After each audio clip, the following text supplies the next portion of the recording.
Dear students नमस्कार। Studio society channel पर आपका स्वागत है। और हाँ, सबसे पहले मैं आप सभी को हार्दिक बधाई और शुभकामनाएं देना चाहूंगी। बताइए क्यों? क्योंकि आपका अपना चैनल, इसके सब्सक्राइबर्स 500 प्लस हो गए हैं। मतलब 500 से भी ज्यादा बच्चे हमारे चैनल स्टूडियो सोसाइटी से हेल्प ले रहे हैं, उनकी हम मदद कर पा रहे हैं पढ़ने में और नया सीखने में। तो देखिए, इस खुशी के मौके पर ये क्लास में मेरे सभी स्टूडेंट्स को डेडिकेट करती हूँ।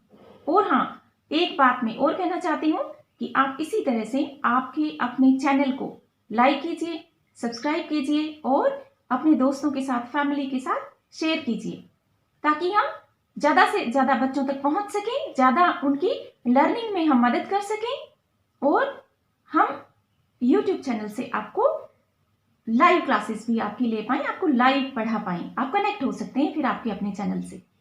वेल स्टूडेंट्स, तो आज हम स्टूडेंट लाइफ के बारे में बात करते हैं।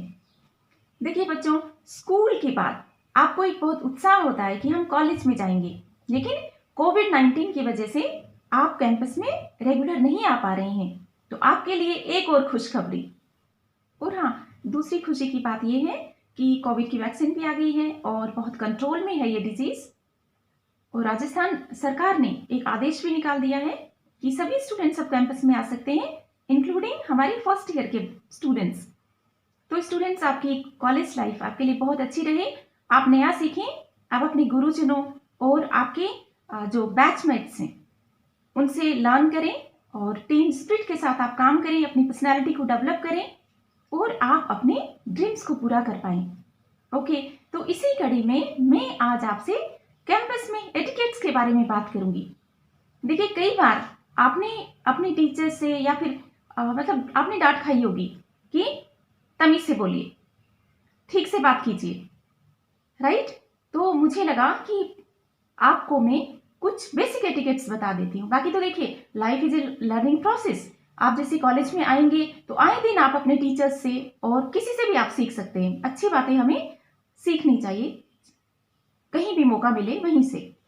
ओके, तो जहां तक कैंपस एटिकेट्स की बात आती है बच्चों, तो सबसे पहले मैं प्राचार्य के ऑफिस के बारे में बात करूंगी, मतलब प्रिंसिपल्स ऑफिस के बारे में। तो देखिए, प्रिंसिपल के ऑफिस में आप तभी जाएं जब बहुत ही जरूरी काम हो। पहले आपको बाकी फैकल्टी मेंबर्स से बात करनी चाहिए, आपको डायरेक्ट एंटर नहीं करना चाहिए प्रिंसिपल के चैम्बर में। और बहुत अर्जेंट इश्यू हो तभी आपको वहां तक ले जाना चाहिए।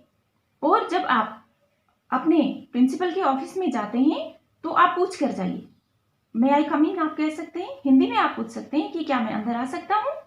फिर आपको बच्चों स्ट्रेट खड़ा होना चाहिए, सीधा खड़ा होना चाहिए। कई बार क्या करते हैं बच्चे, ऐसे खड़े होते हैं या फिर पॉकेट्स में हाथ डाल के खड़े होते हैं, तो ये मैनर्स में नहीं आता। आपको स्ट्रेट खड़ा होना चाहिए और बोलते समय अच्छी भाषा का आप प्रयोग करें, आप विनम्र रहें।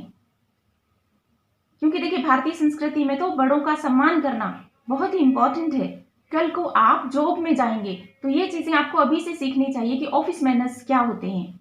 क्योंकि बच्चों, अभी से आप ध्यान देंगे तब आपको, जब आप जॉब के लिए तैयारी करेंगे तो इंटरव्यू के लिए आपको पर्सनैलिटी डेवलपमेंट की स्पेशल क्लासेस नहीं लेनी पड़ेंगी।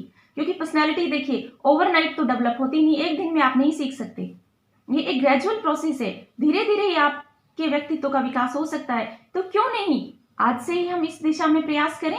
फिर देखिए, कई बार क्या होता है कि जो ग्रामीण क्षेत्रों में कॉलेजेस है उनमें गवर्नमेंट स्कूल के स्टूडेंट्स आते हैं, उनको स्कूल डेज में अपॉर्चुनिटी नहीं मिली होती है कुछ, मतलब एटिकेट्स और ये सब सीखने की या लैंग्वेज सीखने की। कोई फर्क नहीं पड़ता। मैंने ये देखा है कि सभी में टैलेंट है, सभी में विजडम है।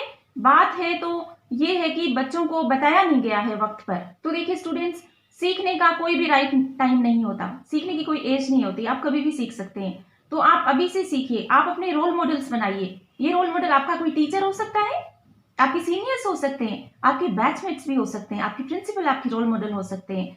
तो आप उनसे सीखिए। आप अच्छे लोगों के बीच में रहेंगे तो आप अच्छा सीखेंगे। इसलिए कहते हैं जैसे आपके फ्रेंड्स होंगे वैसे ही आप होंगे। तो हमेशा आप ऐसे दोस्त बनाइए जिनकी लैंग्वेज अच्छी हो, जो इंटेलिजेंट हो, जिनसे आपको सीख सकते हो। तो दोस्तों का चयन भी आप बुद्धिमानी से कीजिए, आपके व्यक्तित्व विकास में उनका बहुत बड़ा योगदान होता है। फिर देखिए, एक और बात है, कई बार आपके टीचर्स आपको किसी बात के लिए टोकते हैं या डांटते हैं, तो वो आपको इसलिए डांटते हैं कि आप कुछ सीखें। तो इसका आप कहते ही बुरा नहीं माने। कहते कबीर जी ने भी कहा है, निंदक नियरे राखिए आंगन कुटी छवाए, बिन पानी साबुन बिना निर्मल करे सुआए। स्टूडेंट्स, झूठी तारीफ से अच्छी है सच्ची डांट खाना। जो आपको डांटते हैं लेकिन वास्तविक मुद्दों पर डांटते हैं, वो आपको ग्रो करते हुए देखना चाहते हैं, वो आपको उन्नति करते हुए देखना चाहते हैं, वो आपको नया सिखाना चाहते हैं। तो आप अपने क्रिटिसिज्म को सकारात्मक रूप से आपको लेना चाहिए। ओके, तो अब हम बात करते हैं कि टीचर्स के साथ आपका बिहेवियर। तो सभी बच्चों को अपने टीचर्स को अभिवादन करना चाहिए, और जो वो काम करते हैं, कहते हैं आपसे, असाइनमेंट्स देते हैं, उनको आप टाइम से कीजिए। डिसिप्लिन में रहना और टाइम से काम करना, ये आप ही के लिए ज़रूरी है। टीचर्स तो जहाँ पहुँचना था वहाँ वो पहुँच गए हैं बच्चों, लेकिन आपकी जर्नी तो अभी बहुत आगे है, आपके सपने बहुत बड़े हैं। तो अभी से डिसिप्लिन का और समय का आप हमेशा ध्यान रखिए, पंक्चुअल रहिए, आप अनुशासन में रहिए।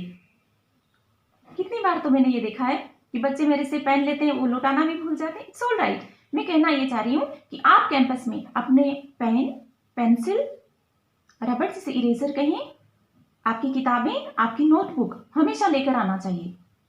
ये आपने भी देखा होगा कि आपके फ्रेंड्स हैं, वो एग्जामिनेशन हॉल में भी कई बार स्केल दे दो मुझे, पेन दे दो मुझे, नहीं।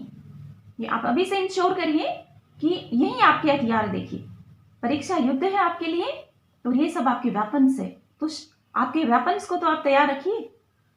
तो बच्चों, आपको अपना पेन, पेंसिल, इरेजर या जो भी आवश्यक चीजें हैं, अगर आप साइंस के स्टूडेंट हैं तो वो सब आपको कैरी करना चाहिए।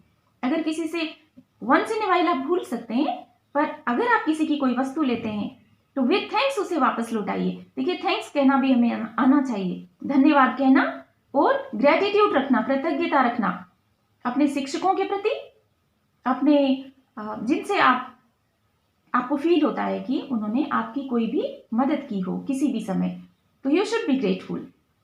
कम से कम गॉड के प्रति तो, कि आप एक अच्छी कॉलेज में हैं और आप फॉर्चुनेट हैं, क्योंकि हमारे देश में कितने बच्चे हैं जो स्कूल नहीं जा पा रहे हैं। तो we should be grateful for everything in life. कहते हैं ना, काउंट योर ब्लेसिंग्स। तो बच्चों, अपने आशीर्वाद को आप हमेशा याद रखिए। फिर देखिए, मोबाइल अब बहुत ही जरूरी हिस्सा बन गया है हमारे जीवन का। जिस मोबाइल को कैंपसेस में बैन करते थे, आज वही मोबाइल आपकी लर्निंग में बहुत ही इंपॉर्टेंट डिवाइस बन गया है। तो मोबाइल एटिकेट्स भी होने चाहिए बच्चों आप में। आप ऑफिस में हैं तो आप बात नहीं करनी चाहिए, आपको बाहर जाके बात करनी चाहिए। वो चिल्ला के नहीं बोलना चाहिए। मैंने देखा है कि बहुत ही लाउडली बोलते हैं। तो अपना बोलने का टोन है वो आप शिष्टाचार से आप बात कीजिए, आप धीरे आप बात कीजिए। आपके टीचर्स क्लास में हो तो आपको मोबाइल अपने स्विच ऑफ रखने चाहिए। उसके बाद आप ऑनलाइन क्लासेस ले सकते हैं, बाहर बैठकर आप, मतलब यूट्यूब में आप टीचिंग वीडियोज आप देख सकते हैं, या जो भी आप सीखना चाहें। फिर हम बात करेंगे कि आपका को एजुकेशनल कैंपस है या कहीं भी आप जब एम्प्लॉयमेंट में एंटर करेंगे तब भी आपकी फीमेल कोलीग्स भी होंगी। तो स्टूडेंट्स, आपको जो गर्ल स्टूडेंट्स हैं उनसे भी मैनर्स से पेश आना चाहिए, शिष्टाचार से पेश आना चाहिए। और देखिए, मैन और वुमेन होने से पहले सबसे पहले हम इंसान हैं। तो अगर किसी ने कोई गलती की है तो उस पर हंसना भी नहीं चाहिए, जबकि आपको उसे मदद करनी चाहिए कि ये काम इस तरह से हो सकता है। आप एक दूसरे की हेल्प कीजिए। और मैंने ये देखा है कि बच्चों में लीडर बनने का बड़ा शौक होता है। लीडर बनना अच्छी बात है बेटा, लेकिन ग्रुप लीडर बनिए, ग्रुप के सेंटिमेंट्स का आप ध्यान रखिए। और हमारे देश को लीडर्स से भी ज्यादा तो एक्टर्स की जरूरत है। मतलब एक्टर्स का मतलब बॉलीवुड वाले एक्टर्स नहीं, एक्टर्स का मतलब कार्यकर्ताओं की, काम करने वाले लोगों की। नेताओं से ज्यादा सच्चे कार्यकर्ताओं की आवश्यकता है। तो आप कार्य कीजिए, लीडर नहीं बनिए, एक्टर बनिए। और लीडर भी बने तो ग्रुप लीडर बनिए, जो कि ग्रुप के सेंटिमेंट्स का, उनकी आवाज का या उनके ओपिनियन का, उनके दृष्टिकोण का भी ध्यान रखिए और सबको साथ लेकर आप चलें। तो आई होप ये टिप्स आपको काम आएंगे आपकी कैंपस लाइफ में। So I welcome you all in the college.